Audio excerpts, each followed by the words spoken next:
I'm Rob Downey, a family practice MD and Institute for Functional Medicine certified practitioner. I'm coming to you from Seaworthy Functional Medicine in Homer, Alaska.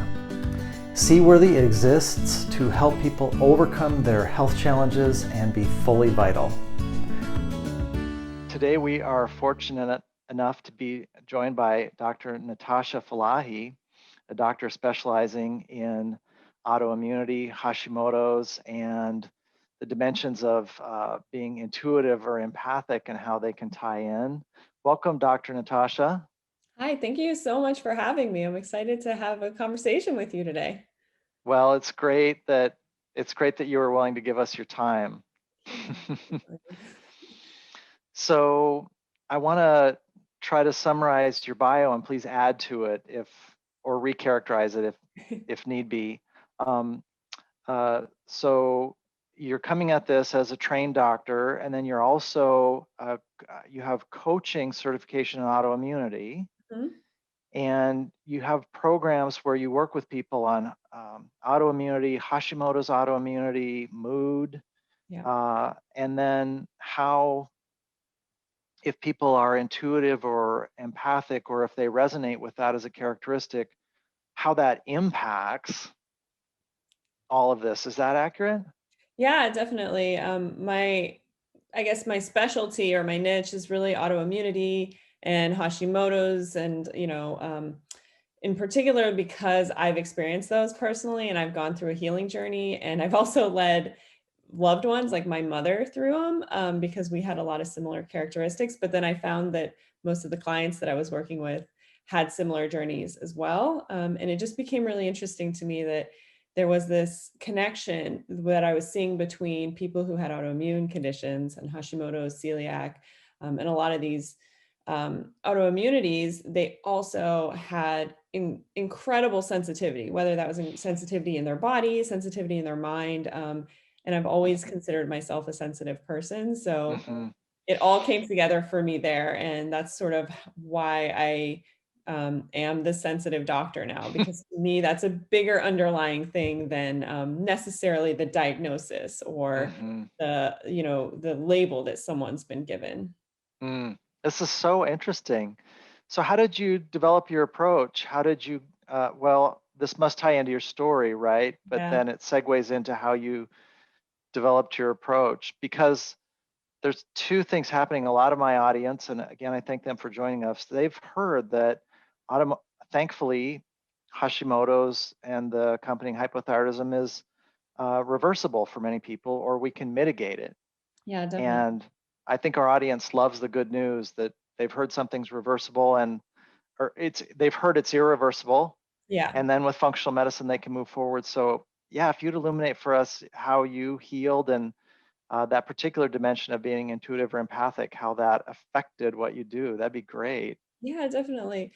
So my story's, I guess, kind of an interesting one in that I never set out to be a doctor. Like, I never started out on this path. I actually had always been in the arts and had planned to go into the arts field. And I mean, as you can see, I have like paintings around, I've got my easel and everything. It's still a big part of my life. But as I was an undergrad and I was studying graphic design and arts, I was falling apart. My life, my ability to function and show up, just it was really getting to that rock bottom place. And for me, I didn't know it had anything to do with autoimmunity. I didn't know it had anything to do with Hashimoto's, celiac, any of these other autoantibodies that I had in my body. It manifested for me as severe depression and extreme anxiety.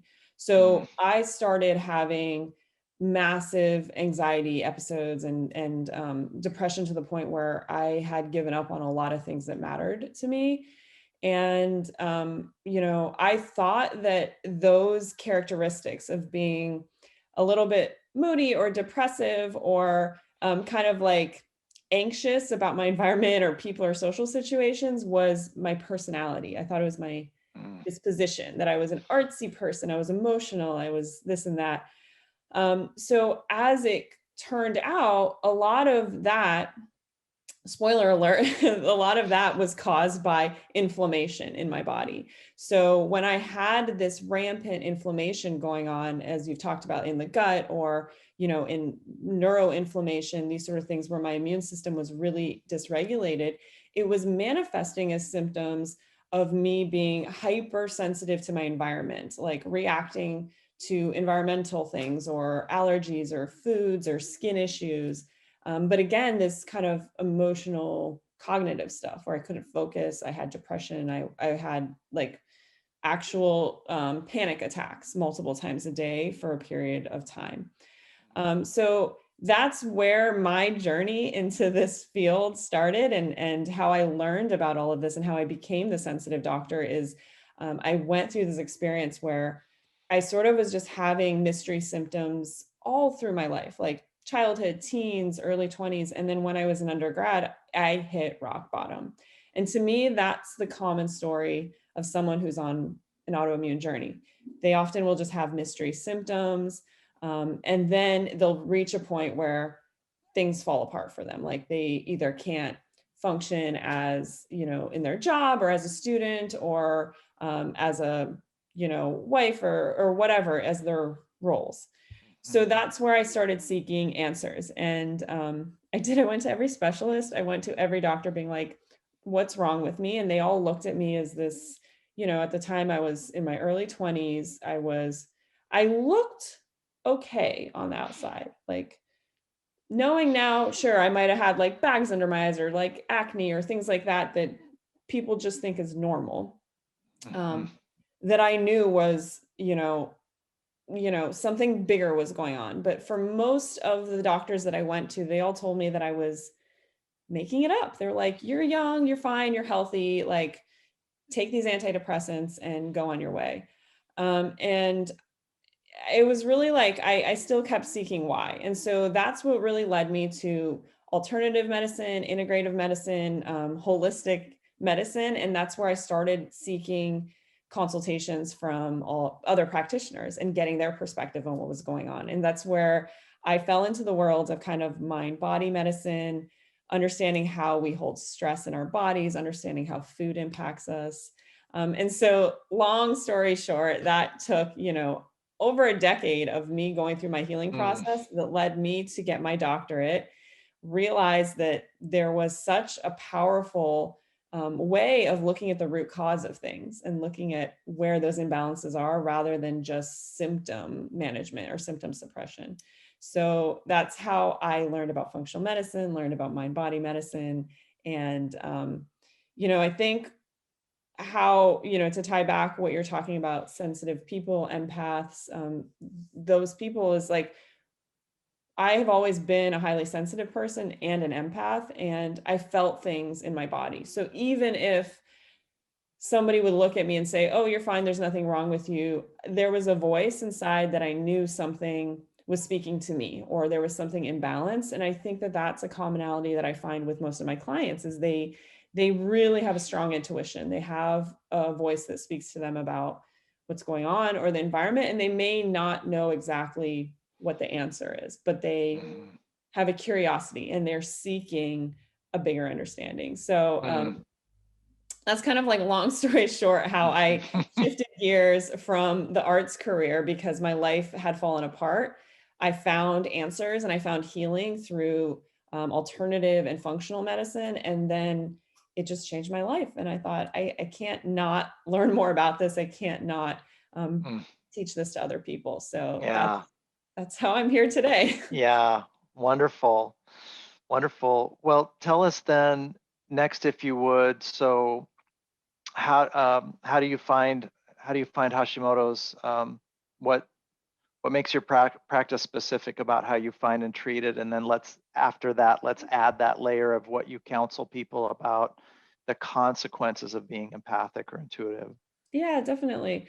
So Hashimoto's is one of my specialties because unfortunately it's one of the most common autoimmune conditions. And there's actually a research study done, I think it was in 2006 or something. I don't have it right in front of me right now, but they found that of the people that they studied who had hypothyroidism, who were just diagnosed as hypothyroid, 90% of them actually had an autoimmune root cause. That was so it's being missed a lot of times for people who have thyroid disorders, because it's not being screened for. And so because it's so common, and because it's one of the often the first auto antibodies that develop for people, especially for women, it's for me one of the best places to start, because I caught mine early, and I had Hashimoto's antibodies, but I also had like GAD65 and you know, like all this celiac, and I had Mm. I had a lot of other antibodies, which I don't really need to go into, but it's a Mm-hmm. cascade that happens in your body, right? Mm-hmm. So you could take each one of those tissues and add a label to it and say, I have this disease, I have this disease, I have this disease. But with autoimmunity, when you look at it holistically, really it's dysregulation of the immune system. So if it's getting dysregulated, and one of our most sensitive organs is our thyroid, and that's one of the first ones to start, you know, going out of balance, tagging itself with autoimmune antibodies, it's, you know, I like to start there because it's one of the best places to screen things for clients who maybe don't have answers. You know, they're just Mm-hmm. like, I have low energy, I'm fatigued, I'm losing hair, I have skin issues.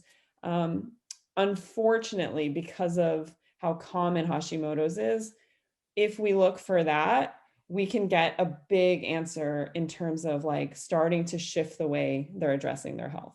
So that's one of the main reasons why I focus on it. And also because I've effectively like to put my Hashimoto's into remission. I helped my mom, who was hypothyroid for up to 40 years, when she was really actually Hashimoto's.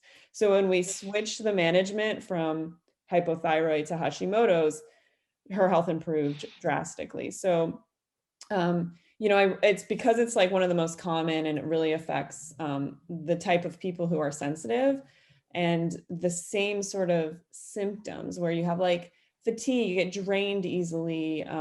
You might be sensitive to sounds or chemicals or smells in the environment. These are things that we commonly see with early stages of autoimmunity, right? You're losing integrity in your barrier systems. You're Mm-hmm. starting to lose the ability to distinguish self from non-self. Mm-hmm. Um, and so when somebody comes to me and they don't necessarily have an answer or a diagnosis or a label, but they've identified with being really sensitive their whole life, that's one of the first places I like to start screening, is looking at that kind of, you know, overall balance of what's going on with their body, and making sure that their thyroid is in balance there. Another really interesting thing that I want to add to this, when you ask about people who are sensitive, is that those of us who are highly sensitive people, or empaths, or even introverts, you know, there's all slight variations in these labels, but kind of these category of people, we tend to, you know, pick up on a lot in our environment, whether that's an emotional, you know, stressor, or just an emotional energy, or kind of the vibes of people around us, or you know, even just sounds or lights or things that are just in our environment. We pick up on that a lot more than somebody who's not an empath or who's not highly sensitive.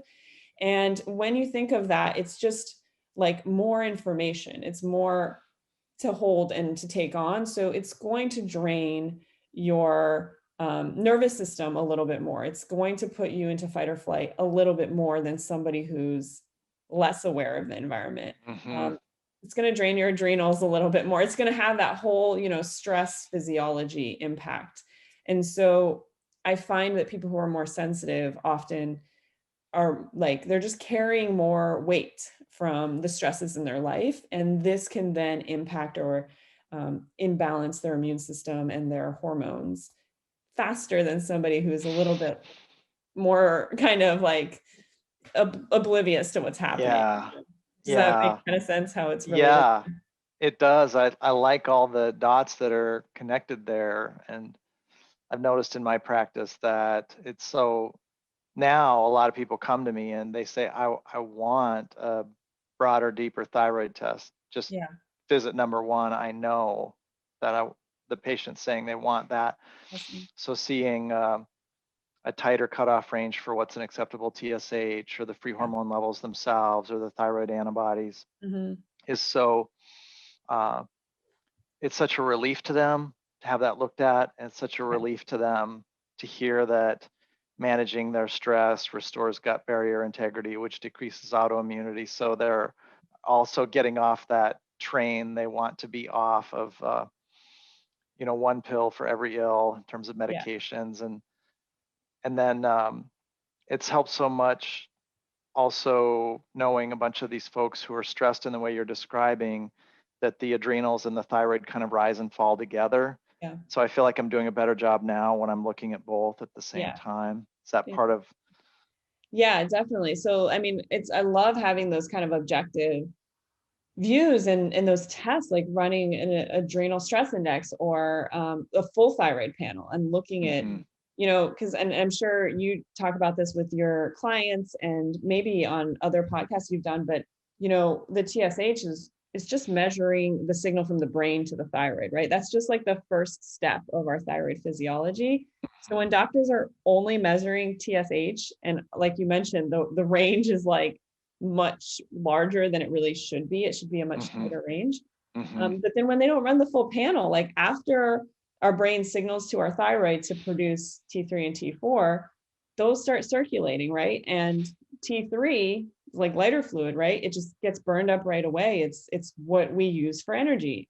And the T4, it's packaged and it's supposed to circulate and get converted to T3 to be used in other tissue, but it gets converted in our liver, in our gut, like throughout our whole body. So if we don't have optimal function in our liver or our gut, or, we don't have the proper minerals or the enzymes to do this, and your doctor's only looking at this signal, then they're not looking at the end of the day, have you converted all your hormone? And are you still, like, do you have enough hormone at the end of the day? Or are your other organs functioning properly? So, I love that you're saying people are coming in asking for that deeper look into their whole thyroid physiology rather than just the first part of it. Yeah, that's certainly what I flashed on when you mentioned that, though admittedly, there's another really neat clinical experience, which is the person who's just saying I'm wiped out, and they, one thing I love about this topic of intuition is that it's so striking to me how commonsensical functional medicine is to our patients. Yeah. So when I transitioned into it 15 years ago, I thought, oh, well, there'll be all these detailed explanations of why come on board. Yeah. And most of my patients were just like, you can skip that part. This is common sense to me. I've been expecting somebody to finally say, root cause. Yeah. Like, let's do a root cause analysis of where this totally comes from. It does make sense. Like when there's a problem, why wouldn't you want to look for the root of that problem? And I think that's, what I described in my early healing journey before I knew anything about medicine or health or any of that. Every doctor I went to, that's essentially what I was asking them. I was like, can you do a large screen of everything and let me know what's balanced, what's not balanced, and help me find that root cause? But I didn't have the terminology around that, right? And I didn't know what to request. But it was crazy disheartening to me, kind of like the general Western conventional approach where they're really just like looking, like they ask you what your symptom is. They might screen for one or two things based on what you report as your symptom. And then if that falls within a range, they're either like, well, we can either suppress it or increase it. And that doesn't make common sense to me. Like, to me, it's like, well, let's take a bigger look at the whole system and how they're all working together. So I love, people who walk their patients and their clients through that. That's kind of the process where it's like, I'm not asking them to come to me and tell them tell me what to look for. That's our job, right? Right. To like do the questioning and say like, what has been going on, and look at the history and do the assessment. And then there's that. So another thing that I often use to describe in terms of my approach of addressing autoimmunity or like any sort of chronic health issues with sensitive people is I really love the metaphor of the yin yang from traditional Chinese medicine, where we have, the yin side is more the traditionally feminine, receptive, kind of intuitive approach to things, and the yang is the more traditionally masculine, action-oriented, logical, rational side of things. So when I look at that and I look at my healing journey and my approach now, I really see the yang side as functional medicine. It's like very much investigative, like let's take action, let's get data and objective markers and like look for what's going on here and then come up with a plan, right? Like lifestyle plan, supplements, diet changes, these sort of things. And that's so powerful. And it's really effective. What I find a lot of times with sensitive people or people who are really depleted, who don't quite have the vitality yet to take on all of that, if we start or we balance that approach with the yin, which to me is more the receptive, intuitive type of medicine, it can help replenish someone's energy to get them to the point where they're ready to make diet changes or do these kind of investigative processes. So with my healing journey, I was so depleted that one of the first places that I started was with body work, with like actual somatic alignment, chiropractic work. And that really helped rebalance my nervous system, shift my physiology and my neurology from like sympathetic to parasympathetic.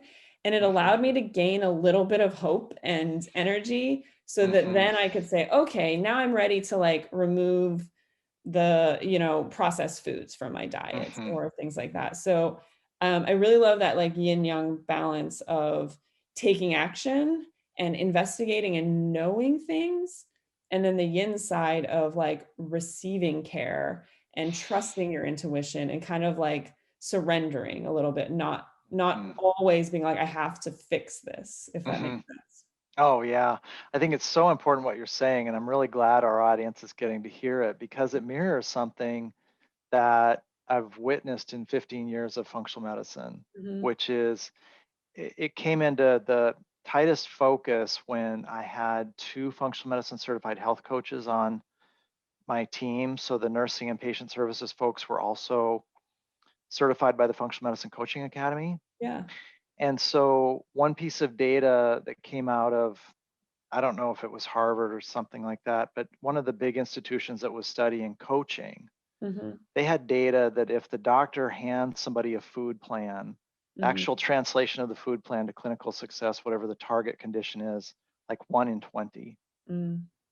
But then they contrasted that against a person who underwent coaching, and the coach said, who are you? What do you believe? What's your palate? What's your pantry, et cetera? And often the coach would find out, well, this person's tired and overwhelmed. So the first step isn't to make a recipe every day from the Institute for Functional Medicine detox food plan. The first step is 4 square breathing. Just 1 minute of relief. It's huge. Yeah. What Heidi Hanna calls the grind and the hustle, right? And so I started really noticing that trend then that the yin is a lot about the how or the context paired with the what of the yang. And I would say my outcomes went way up when I was not only able to talk about lifestyle, but just people getting into a clear-eyed space of who they are and what they want. And it seemed like then the patients were projecting forward that they needed to get the labs back and do the plan. But as soon as they took those first deep breaths and kind of just had a sense of peace, that's where their healing journey actually started. That's how it feels to me when I witness it. Totally. Yeah, I love that. And that's so fascinating too. You said they've like done research on seeing kind of compliance or positive outcomes with that. But I think that for me, that came from just being the patient. Like I went through this process myself, and when you're at rock bottom, it's I know from being there that you just want to get through the day. Like ideally, like yes, you want to like improve your lifestyle and change all these things, but really at that time, and you know, another metaphor that one of my mentors uses is what he calls below the horizon and above the horizon. And when you're below the horizon, you're suffocating, you're really struggling to kind of get by. And it is very focused on your symptoms and your pain. And there's nothing wrong with that. Like if you're in that place, you're in that place. And I remember being there where I didn't want to wake up the next day, or I really had no reason to want to eat another meal. And so for people who are in that place below the horizon, they need a completely different type of approach that definitely has a lot more empathy and a lot more, you know, just awareness, a lot more sensitivity to their context, like you said, like where they're at. And then, you know, kind of as people get better and better, they reach this area where we kind of call the horizon, which is just like normal, like you're functional, you're doing great. And that's when people start to realize, wow, if I keep doing these things that got me to the horizon, I can actually feel better and better and better. And that's when you get the above the horizon phase where people start to really achieve wellness, like optimal vitality.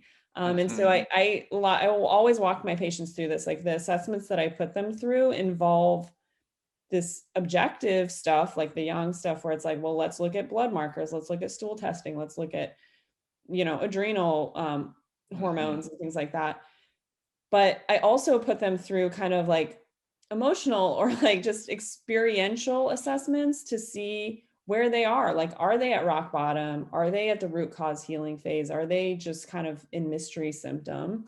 Those are like you know, I have this 4-phase autoimmune journey. And then we also have like a chart where we actually map out where they are day to day, like above or below the horizon, and what that pattern is. And so it really also helps bring perspective as someone's going through the healing process. If they have like a bad week, I know going through the journey myself, sometimes you get really disheartened and you think, wow, this sucks. I'm always going to feel in pain. I'm always going to feel terrible. But if you can kind of see on this chart, like how much above the horizon you are, you just had like a little dip. It gives you perspective that it's like, oh, I used to feel this much worse. And so it's, you know, really like, yeah, the idea of context, I think, is a perfect word to describe this, but meeting the person where they're at and providing them with the tools that will best serve them at that place in their journey. I think it's a really important part of success in terms of people's long-term outcomes. What a great tool, because it it answers a question I think that I was about to ask you, which is that person, when I talk to or take care of people who are below the horizon, they're afraid often that they're going to stay there. Yeah. And something that I feel an incredible sense of poignancy about is that there's a distortion then of their perceptions depending on how severe or how long they've been below the horizon, Yeah. where it kind of feels like it's always going to be this way. I'm never going to get better. And it, you know, it feeds itself. Yeah. And so your graph, when I think about what it would, you know, it's just implicit in that they're going to get above the horizon again. That's an objective observation. And so I would think then they can start a self-fulfilling prophecy then, right, of expecting that. Totally. And I think that's kind of the idea for me. Again, I never like planned to be a doctor. I never really thought I was going to be leading other people through these health struggles. But for me, I mean, the Latin root of the word doctor is teacher. And so that's really the way that I approach it, is I really want to teach people tools to understand where they're at and what would work best for them, and empower them to learn those tools and to explore things, like have that kind of critical thinking or that curiosity. And me really just be kind of like that collaborative teacher with them in the process. But yeah, that's the idea, is that once you can see the big picture of it, and you can speak with people, check in with people who have been on the journey, they're further along on the journey. It can change the entire approach and your ability to kind of move forward and the outcomes that you can reach. Because I think that one of the most tragic things is when people are told that things are irreversible, that they're degenerative, that, I think that's tragic. Sometimes I think it's even criminal, because to say that to someone, especially as like, I guess, this authority figure in the healthcare field, and to say someone that there's no hope, this is it for you, is extremely detrimental, and it's powerful in terms of what somebody's outcome could actually be. And Yeah. there's things we understand about healthcare and about our immune systems and about diseases and just health and wellness, but there's a lot we don't understand. So to leave a little bit of that possibility open for people to have the potential to grow into, I think is one of the most powerful things that kind of mind body medicine offers people, Yeah. is that understanding that there is potential. Yeah. I hear you on that. I think it's worth adding some things I saw along the way. One thing that really strikes me is that my MD training had this emphasis on that I had to master the MD toolbox, or I might harm someone. Yeah. And so one of my premises is that, and I'll only speak for myself here, but in subtle ways, I've done some of the things that we're talking about when I didn't know that something could be reversible. At that time, in that moment, I don't think that I said it in a callous or insensitive way, but I didn't know that it was reversible. Yeah, totally. And so I guess I've developed for compassion for myself and for the doctors who say those sorts of things. And I'm, mainly relieved personally that I get to be on the side of the equation where I know how plastic and reversible things are. I also really was struck by the work of Larry Dossey, and I don't know if you've ever heard about him. He's an MD, and I don't know how active he is now. When I was learning about his research, he was really fascinated by, in a non-denominational fashion, just that doctors who prayed with their patients had better outcomes. And so he did studies on it.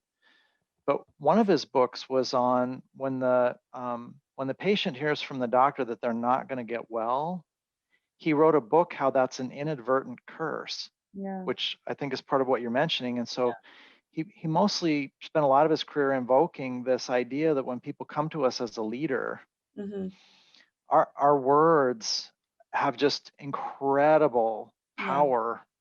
And so I've shifted to, if I don't know, I just say, I don't know.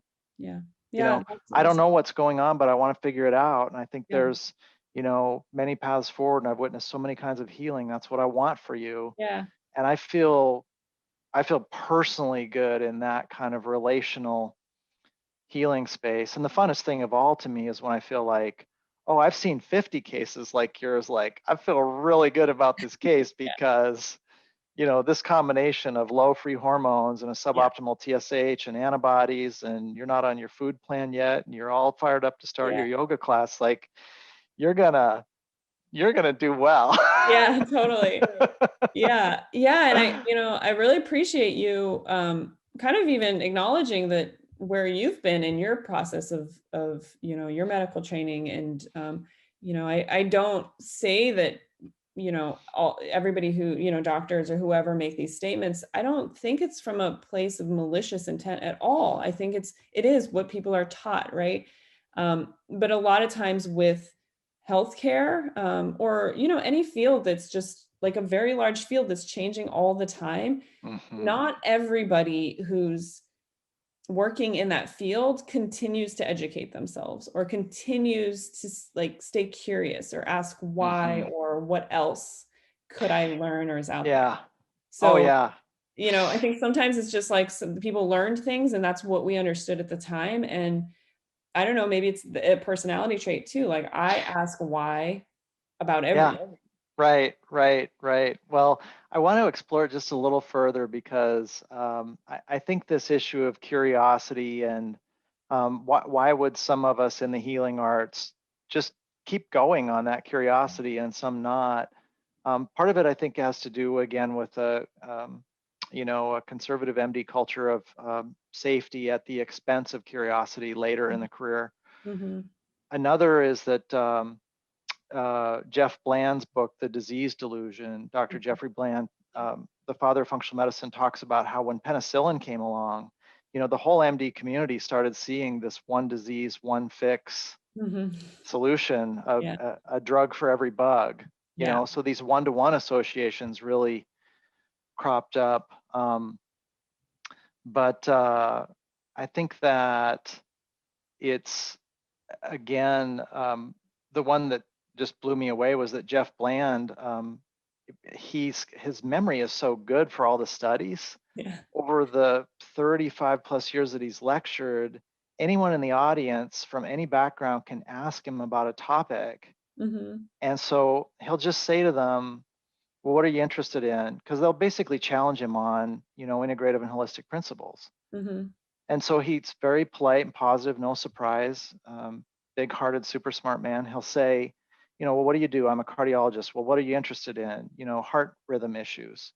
Well, Mayo Clinic Proceedings, 2009, the DHA component of omega-3 fatty acid decreases deadly dysrhythmias in Italy in a study of 2,500 people in the cohort, right? Wow. And so his the observation was that we look for what we're taught to expect. Yeah. So unless we break the reiterative cycle that we're only looking for the drug studies. Yeah. So I have found in functional medicine, now I'm aware of this whole body of research that was right there. It was there. And now that I'm surfing the wave, the new research that pops up and clips to the old stuff, it's this whole domain. Yeah. And again, it's just got so much good news for patients. I can't imagine not, jumping into that lake every day. Yeah, totally. But this is what you and I love doing. Yeah. So, and we love the outcomes. I think that's the. Yeah, totally.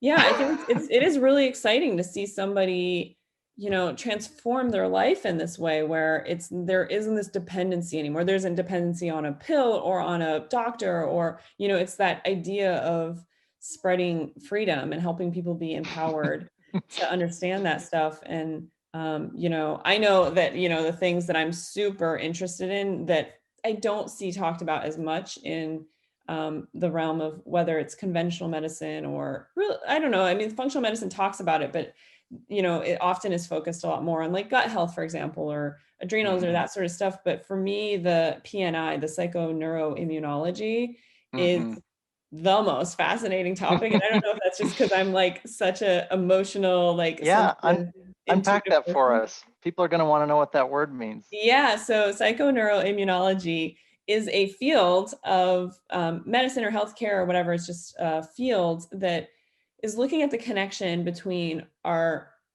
psyche, so our thoughts, our things that are just going on in our mind, and how they impact our psychoneuroimmunology, how they impact our neurology, and then how that speaks to our immune system. And there's longer extensions of this, so like psychoneuroimmunoendocrinology or whatever, like it'll extend to other systems as well.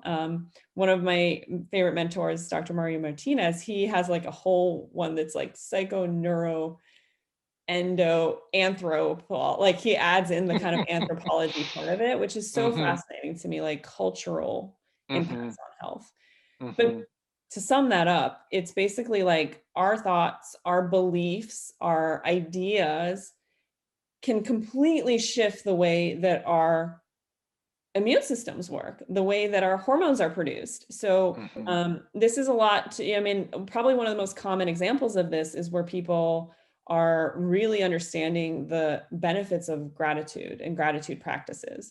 So gratitude lights up certain parts of our brain. So gratitude, we could say, first comes from our psyche. We're like grateful for something. And then it's going to light up certain parts of our brain in our insula and our limbic system. And when we light those parts up and we have gratitude for something, it also activates our empathy. So empathy for ourselves and for others. And what that does is actually very anti-inflammatory, and it will have this cascading effect of changing the cytokines that our body produces and the way that our immune system starts communicating with our own body. And this is just like this whole cascade of amazing processes that happen when somebody spends 5 minutes thinking about what they're grateful for, instead of 5 minutes being like, I'm going to die a horrible death, I'm cursed, I'm diseased, I'm broken, like these other ideas that we have a lot of times when we're concerned about our health.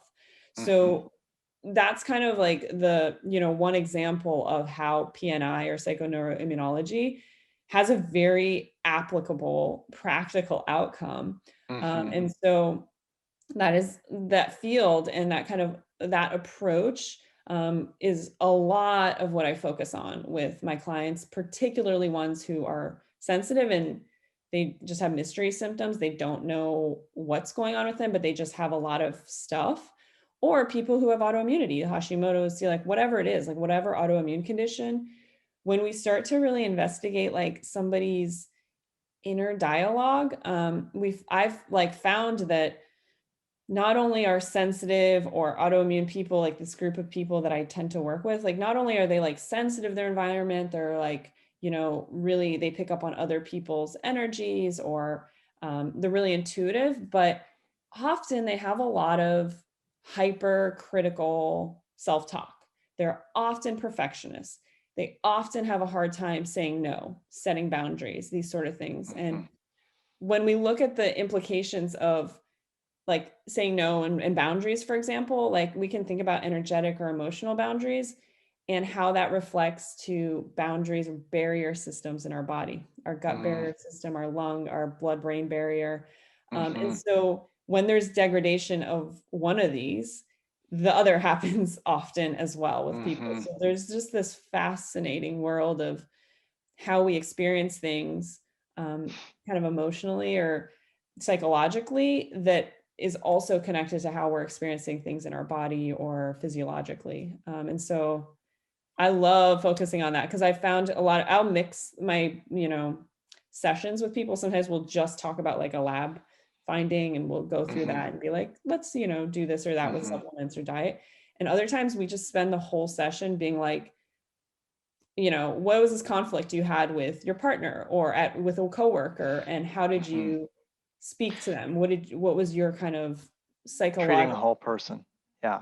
All the different dimensions. Yeah. So that's fascinating to me, how our mindset and our, our thoughts, even our beliefs about what's possible actually impact the outcome of what's possible with our health.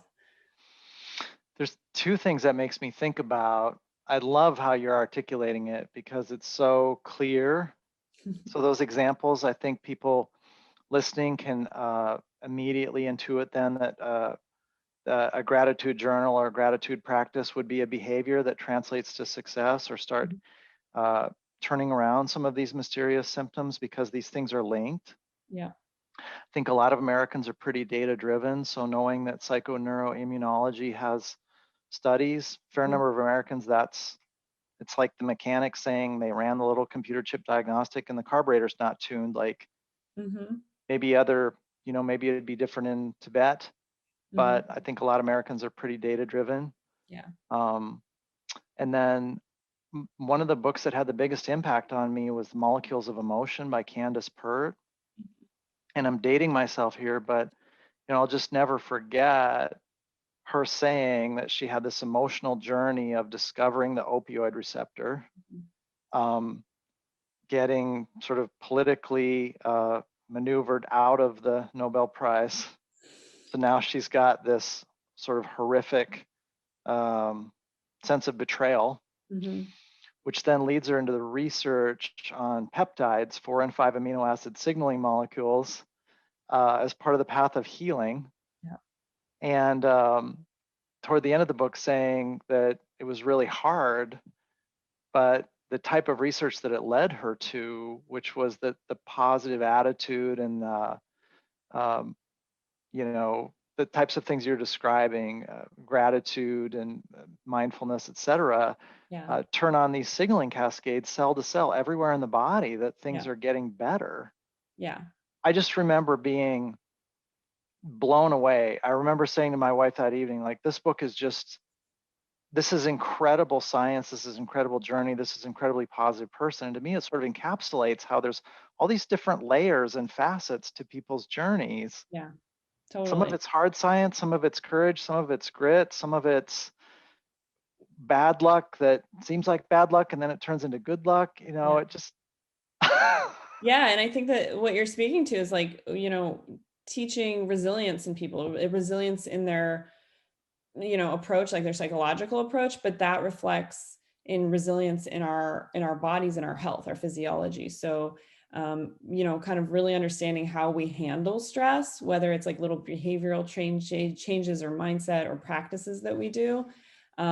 It's all kind of like a microcosm or a macrocosm of that stuff. So the way that we do one thing is the way we do everything. So, mm, you know, um, I think about that a lot. But yeah, molecules of emotion is an excellent one. There's so many kind of really interesting looks and research into kind of data behind a lot of this stuff that has been really intuitive, has been really obvious to people who are intuitive, and mhm. starting to kind of quantify that a little bit. I can just think of so many books along those lines. I think Bruce Lipton is another one. He's Biology of Belief is a really big one where Yeah. he looked at things in petri dishes. I think he was like a microbiologist or something, Mhm. and started seeing connections there. I think even Deepak Chopra talks a lot about this stuff and kind of having like miraculous healing with people based on stuff that Yeah. we couldn't really measure a long time ago, but now they're starting to. And then when it comes to empaths and introverts and highly sensitive people, they're all slightly different, but like, what is it? Is it Judith Orloff? She kind of like talks a lot about empaths, and Susan McCain, she wrote Quiet, the Power of Introverts. Mm, These are all just books that just kind of like, as I got introduced to them, I was like, this is amazing. There's so much yeah. research and there's a whole field behind this. Yeah. Um, but there's so much to look at that, like people who are sensitive, who are highly sensitive or empaths or introverts, they do kind of experience the world a little bit differently. And so it's going to have a different impact on the way health or diseases develop. And also, it's something to actually consider in terms of the approach of when you want to reverse an illness or you want to Mhm. achieve better health. And so, with those assessments I do with people, I always kind of start out there and I find out, are they extroverted? Are they introverted? Do they like data? Do they like more experiential, intuitive approaches? And kind of matching a person with the things that are going to move the needle the most for them, I think is a really cool way of Yeah. thinking about like Oh really just, yeah. finding this vitality that's accessible in so many different ways. There isn't like Mm. one answer.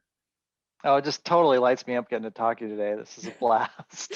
Yeah, I love this stuff. And yeah, it's so great talking to people who, have this journey of like either personal health or like their clinical experience, seeing people's lives transformed. And Mhm. it's like, can't go back to the No, way you were, no, practicing before no. learning Once that you've drunk from that well, stuff. that's it.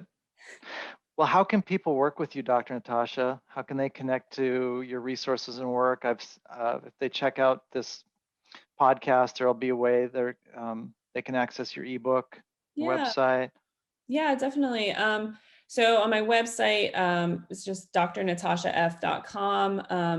I'm actually doing a really big overhaul to like provide a lot more free resources on my website coming up. So just like tons of these topics that I've talked about, I'm going to put a lot of the research and the PNI and the articles and all of that up there. But I have an ebook that I wrote about my healing journey, like the 5 things that I did to recover from anxiety, depression, and autoimmunity.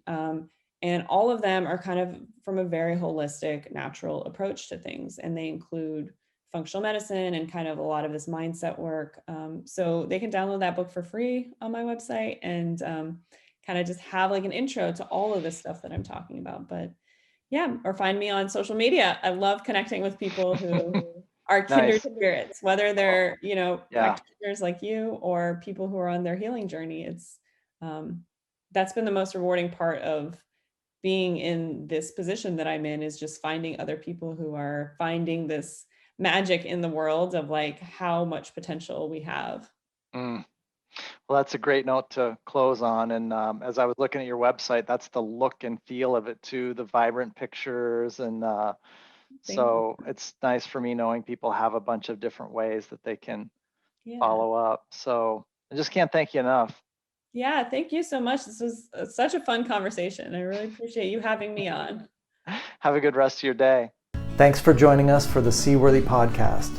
Seaworthy exists to help people overcome their health challenges and be fully vital. If you think we've earned it, please consider giving this podcast a like, subscribing, and giving us a 5-star rating on the platform of your choice. Thanks.